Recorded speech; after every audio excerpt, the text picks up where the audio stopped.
함께 인사 나눕니다. 옆에 분과 함께 메리 크리스마스.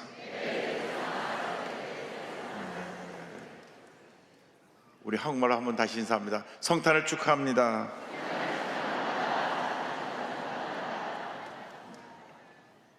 오늘 성탄절을 맞이해서 빌립보서 2장 6절로 8절을 본문으로 해서 우리를 위해 오신 예수님, 우리와 이 같은 제목으로 함께 은혜를 나누기 원합니다. 제목을 한번 따라해 주시기 바랍니다. 우리를 위해 오신 예수님, 평화의 왕이신 예수님께서 이 땅에 오셨습니다.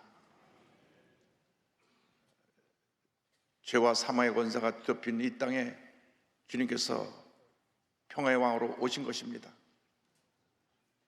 예수님의 탄생은 인류 역사 최대의 기적이요 축복의 사건입니다. 예수님이 오시면 하나님께는 영광이요 온 인류에게는 기쁨과 평화였습니다. 예수님이 탄생하실 때 하늘에서 천군 천사가 찬양했습니다. 지극히 높은 곳에서는 하나님께 영광이요 땅에서는 하나님이 기뻐하신 사람들 중에 평화로다 하니라. 뜻깊은 성탄절을 맞이해서 성탄절의 참 의미를 생각해보는 귀한 시간 되기를 바랍니다. 이 땅에 오신 예수님은 어떠한 삶을 사셨습니까? 예수님은 무엇보다도 낮아짐의 삶을 사셨습니다. 오늘 빌립보서 2장 6절 8절 보니까 그는 근본 하나님의 본체시나 하나님과 동등됨을 취할 것으로 여기지 아니하시고 오히려 자기를 비워 종의 형체를 가지사 사람들과 같이 되셨고 사람의 모양으로 나타나사 자기를 낮추시고 성경은 말씀하고 있습니다. 하나님이신 예수님께서 낮아지셔서 인간의 모습으로 이 세상에 오신 것입니다. 신학 용어로는 성육신, 인카네이션이라고 말합니다. 하나님이신 예수님이 육신을 입고 이 땅에 오신 것입니다. 요한복음 1장 14절은 설명합니다. 말씀이 육신이 되어 우리 가운데 거하심에 우리가 그의 영광을 보니 아버지의 독생자의 영광이요 은혜와 진리가 충만하더라.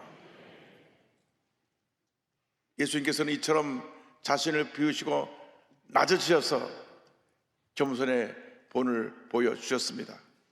성탄절을 맞이해서 한없이 높아지기만 원하는 우리 자신들의 모습을 다시 한번 반성하면서 예수님을 보마다 우리 모두가 낮아져서 섬기는 삶을 살아야 됩니다.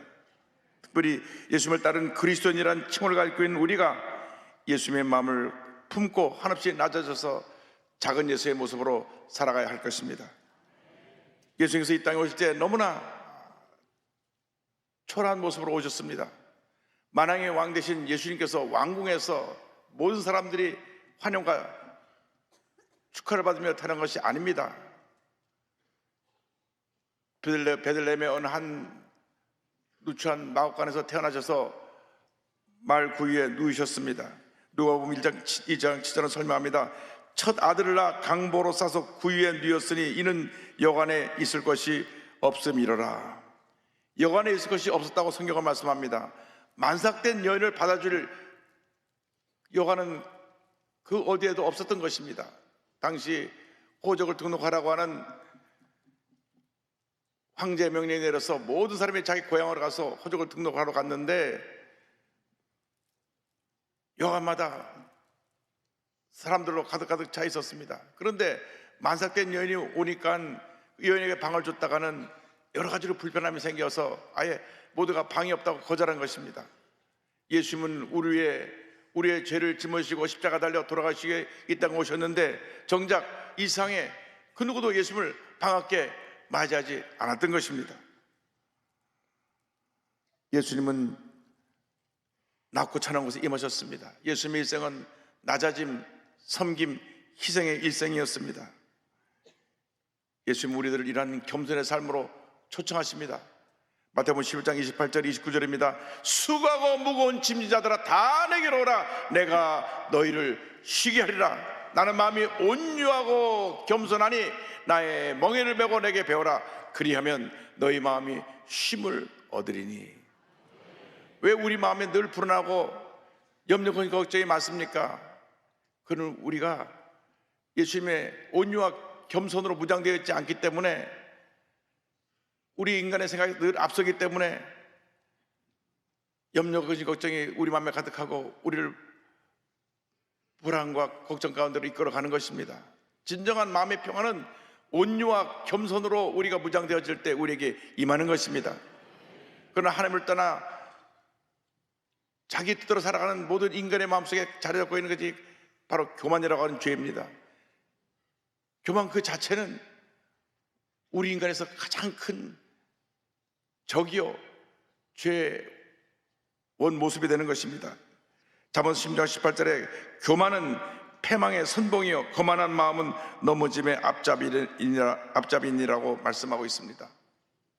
아담과 하와가 하나님처럼 높아지려고 해서 선악과를 먹었기 때문에 그 교만이 죄의 씨앗을 낳은 것이고 그 죄의 뿌리가 오늘 여기까지 우리에게 임하게 된 것입니다.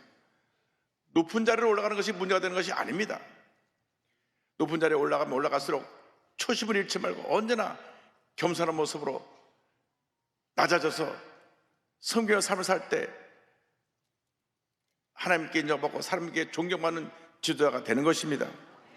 문제는 높아진 사람들이 오히려 그 자리에 올라가서 겸손히 섬기는커녕 권력의 자리에서 힘없고 여러 가지로 소외되고 어려움에 있는 사람들을 무시하고 굴리면서 그들을 다스리려고 하기 때문에 문제가 생겨나고 있는 것입니다. 힘없는 사람들을 진정으로 섬기는 것이 진정한 사랑이고 겸손이고 지도자의 모습인 것입니다. 권세를 부여받았을 때 더욱 겸손해야 되는 것입니다. 소외되고 힘없는 사람들을 잘 섬겨야 되는 것입니다. 언제 하나님 앞에서 나는 아무것도 아님을 고백하고 날마다 겸손히 낮아질 때 하나님께서 그를 더욱 높여주시고 놀라운 은혜를 베풀어 주시는 것입니다. 앤드류 머레이 목사는 이렇게 말합니다. 성육신은 예수님이 자신을 완전히 비우시고 인간이 되신 것이다. 예수님은 언제나 온유하고 겸손한 하나님의 어린 양이시다. 그리스도께서는 스스로 겸손해지심으로써 기쁨을 느끼셨고 그러한 모습으로 이 땅에 오셨다. 우리는 예수님께서 그러셨던 것처럼 오직 하나님께로부터 오는 영광스러운 지혜를 구하기 위하여 인간의 모든 명예를 포기하는 겸손을 구해야 한다. 우리는 하나님께서 우리의 모든 것이 되시도록 우리의 자아를 아무것도 아닌 것으로 여기는 겸손을 구해야 한다. 그래서 우리 오직 주님만이 높임을 받으시도록 해야 한다. 사랑하는 그리스도인들이여, 예수님의 겸손을 배워라. 예수님은 낮아지셨고 겸손의 삶을 사셨고 그리고 한평생 섬김의 삶을 사셨습니다. 2장 8절을 보니까 자기를 낮추시고 죽기까지 복종하셨으니 곧 십자가에 죽으심이라. 주님의 일생은 섬김의 일생이셨습니다. 낮고 천한 사람들을 섬기셨습니다. 예수님께 나오는 모든 불쌍한 사람들을 사랑으로 품으셨습니다. 수많은 병자들, 세리, 죄인, 당시 유대인들이 무시하는 사마리아인 이들의 친구가 되어주셨습니다. 소외받았던 계층을 사랑으로 품으신 것입니다. 오늘날 가진 사람들은 소외받고 힘없는 사람들을 무시합니다. 그건 진정한 사랑의 모습이 아닌 것입니다. 힘이 없는 자를 섬기는 것이 그것이 진정한 섬기며 인권 존중인 것입니다. 예수님의 같은 삶을 당시 종교주자들이 비웃었습니다. 누가복음 15장 1절 2절입니다. 모든 세리와 죄인들이 말씀을 들으려 가까이 나오니 바리새인과 서기관들이 수군거려 이르되 이 사람이 죄인을 영접하고 음식을 같이 먹는다 하더라. 진정한 지도자는 사람들의 비난에 동요하지 않고 진정으로 섬기는 삶을 살아야 합니다. 예수님은 예수님께 나오는 모든 병자를 치료해 주셨고 마음이 상한 자들을 위로해 주셨고 상처 있고 소외되고 무시당한 사람들을 그들을 존중해주고 사랑으로 품어주셨습니다. 켄의 한 거짓 소년이 세상을 감동시킨 아름다운 이야기가 있습니다. 케냐 나이로비의 존 수호라고 하는 이 거짓 소년이 글래디스 카만데라고 하는 여인을 사랑으로 변화시키고 살려낸 이야기입니다. 존 수호는 집 없이 노숙 생활을 하면서 매일매일 구걸한 돈으로 작은 빵 하나 구해서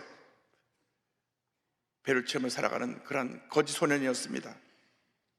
오늘날 그가 구걸하기 위해서 주차해 놓은 차에 가서 구걸하려고 창문을 뚫렸는데 그 안에는 한 여성, 글래스 카만데라고 하는 여성이 휴대용 산소호흡기에 의해서 싱겁게 호흡을 하고 있었습니다. 보니 이 여인은 사고로 폐가 망가져서 제대로 호흡을 할 수도 없고 시력도 잃어가고, 그런데 돈이 없어서 술을 못하고 그렇게 힘들고 고통스러운 시간을 보내고 있었습니다. 그런데 이 존 수호는 자기가 지금까지 구걸하면서 자기보다 더 힘들게 사는 사람을 보지 못했는데 그 아주머니를 보니까 너무나 불쌍한 사람이 생각이 들었습니다. 나보다 더 불쌍한 사람이 있구나. 이 소년이 그 여인을 보고 울었습니다. 한참 울다가 호흡을 다시 한번 크게 쉬고, 아줌마 왜 그걸 끼고 있어요? 그때 글래디스가 말합니다. 사고로 폐가 망가졌단다. 이게 없으면 난 살아갈 수가 없어. 수술을 받아야 하지만 나에게는 그런 돈이 없단다. 그때 이 거짓 소녀는 자기보다 더 불쌍한 사람인 것을 알고 눈물 흘리며 손을 붙잡고 기도했습니다. 하나님, 제발 이분의 병을 낫게 해주세요. 그리고 자기가 구걸해서 모은 돈 꾸깃꾸깃 탄 돈을 주머니에서 꺼내갖고, 아줌마 이것으로 치료비 쓰세요. 그러니까 그분이 너무 고맙지 않나 받을 수가 없어 거절했습니다. 그런데 이 장면을 목격하는 한 시민이 이것을 찍어서 SNS에 올렸습니다. 그래서 많은 네티즌들이 이 글래디스를 살리자 해서 4일 만에 케냐의 모금 사이트에 300만 셀링, 2억 원이 모여가지고 이 돈으로 인도에 가서 수술을 받고 그가 병이 완치돼서 돌아오게 됐습니다. 와서 글래디스가 이 소년을 찾았습니다. 이 길거리에서 노숙하고 있는 불쌍한 소년을 찾아서 자기 아들로 입양을 하고 학교도 다니게 해주고 지금 행복하게 잘 살고 있습니다. 할렐루야. 이것이 진정한 그리스도인의 모습입니다. 내 이익보다 나보다 더 어려운 사람들을 진정한 마음으로 사랑으로 섬기는 것이, 그것이 그리스도인의 삶의 모습이고 그것이 섬기의 모습인 것입니다. 나에게 주신 것은 내가 움켜쥐고 나 혼자 잘 먹고 잘 살라고 주신 것이 아니라 나보다 어려운 사람에게 베풀고 나누라고 주신 것입니다. 그러므로 우리가 이 성탄절을 맞이해서 우리만의 축제가 아니라 우리 주위에 소외되고 헐벗고 굶주리고 소외당한 사람들을 향한 사랑을 펼치는 그런 아름다운 사랑의 축제가 되어야 할 것입니다. 예수님이 땅에 오셔서 희생의 삶을 사셨습니다. 빌립보서 2장 8절은 말씀합니다. 사람의 모양으로 나타나사 자기를 낮추시고 죽기까지 복종하셨으니 곧 십자가에 죽으심이라.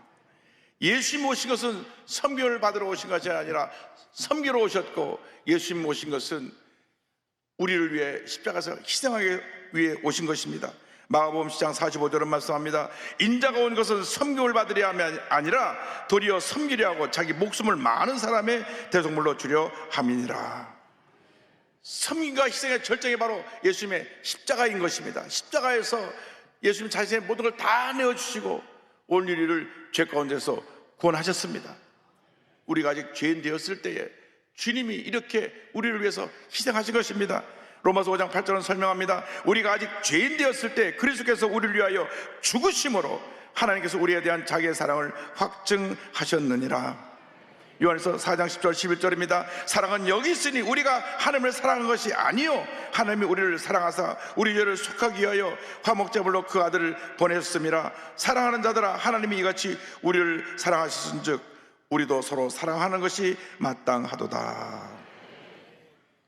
십자가는 하나님 사랑, 이웃 사랑의 결정체입니다. 하나님을 사랑한다고 하면 우리는 이웃을 사랑해야만 합니다. 그것이 더불어 함께 사는 우리 인간 세계의 아름다운 모습인 것입니다.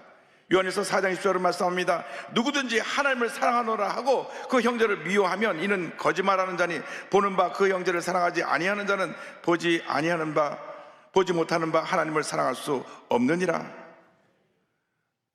나를 위해 쌓아놓은 탑은 쉽게 무너지지만 하나님의 영광을 위해서 이웃 사랑을 펼친 그 탑은 견고히 서 있게 될 것입니다.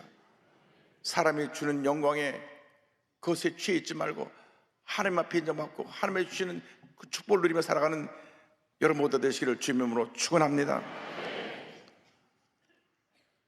성경에 동방박사 하면 우리는 보통 세 사람을 기억합니다. 물론 성경에 몇 사람이 왔다는 숫자는 없지만 황금과 유황과 모략을 들었다는 기록이 있어서 세 사람이 예수님 앞에 와서 경배한 것을 기억합니다. 그러나 그 여러 전승의 기록들을 살펴보면 네 번째 동방박사가 존재했다고 말합니다. 그 이름이 알타반입니다.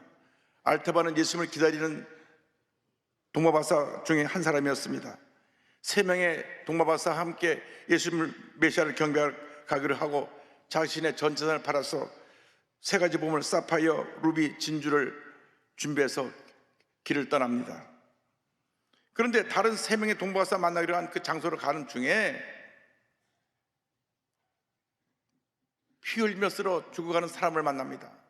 그래서 그 사람의 생명을 구하려고 그를 지금 보살펴주고 주막에 싣고 가서 이 사람 발 돌봐달라고 하면서 자기가 갖고 있던 보물 중에 사파이어를 주인에게 맡깁니다. 그리고 다시 길을 떠나서 세 명의 동방박사 만나러 갔던 그 자리에 가보니까 거기에 우리는 베들레헴으로 간다고 메모만 남겨놓고 먼저 떠났습니다. 그래서 부지런히 베들레헴으로 가니까 베들레헴에 자기 동료 동방박사들도 보이지 않고 또 메시아가 태어났다 하는데 그 아기는 어디서 찾아볼 수가 없고 누군가 애굽으로 갔다는 얘기만 들려왔습니다. 그런데 헤로드 왕이 이 땅에 태어난 메시아, 자기 말고 다른 왕이 태어났다는 걸 알고 군사를 보내서 2살 이하에서는 다 죽여라. 그래서 그 베들레헴에 와서 사륙이 벌어지고 있었습니다. 아이들 다 끌어내서 아이들 다 죽이고 부모들의 통곡하는 소리가 온 베들레헴을 진동했습니다. 그런데 자기 배 한 여인이 아이를 갖고 도망가서 숨으려고 그러는데 군사들이 뛰어들어와서 아이를 끌어냅니다. 엄마가 우리 아이 살려달라고 울부짖는데 그 모습을 본 순간 알타반이 그 아이를 살리기 위해서 갖고 있는 보물 중에 루비를 내어줍니다. 이걸 주더니 아이를 좀 살려주시오. 그래서 아이를 살려냅니다. 그리고 나서 이제 메시아를 찾으러 애굽으로 갔는데 애굽 어디에 가도 예수님이 보이지 않습니다. 그래서 메시아를 찾으려고 이곳저곳 여러 나라를 떠나다니다가 33년이라는 시간이 흘렀습니다. 그런데 그가 얘기를 듣기를 그렇게 찾는 메시아가 지금 골고다 언덕에서 처형을 당할 그러한 상황에 처했다고 하는 것입니다. 그래서 자기가 마지막 남은 진주로 예수를 구해야 됐다고 예루살렘 성으로 올라가는데 그 입구에서 노예로 팔려가는 아버지 빚 때문에 노예로 팔려가는 소녀를 만납니다. 아버지도 울부짖고 소녀도 울부짖는데 그 아이를 보고 지낼 수가 없어서 마지막 남은 진주를 줍니다. 그때 십자가에 못 박히신 예수님이 숨을 거두었고 지진이 나면서 온 건물들이 무너져 내리는데 큰 바위가 떨어져서 알타반 박사의 머리를 떨어져 알타반 박사가 피를 흘리며 죽어가게 됩니다. 마지막 죽어가면서 그는 이렇게 기도합니다. 하나님, 메시아를 경배하지 못한 저를 용서해 주십시오. 당신께 드리려 했던 것을 저는 끝내 하나도 드리지 못했습니다. 이제 텅 빈 손과 죽어가는 이 몸으로 당신께 왔습니다. 그때 알타반의 마음속에 주님의 따뜻한 음성이 들려왔습니다. 사랑하는 나의 아들 알타반, 나는 이미 너의 경배를 3번이나 기쁘게 받았다. 내가 보석으로 구했던 사람들이 바로 나였다. 이제 내가 너를 맞이할 준비를 하겠다.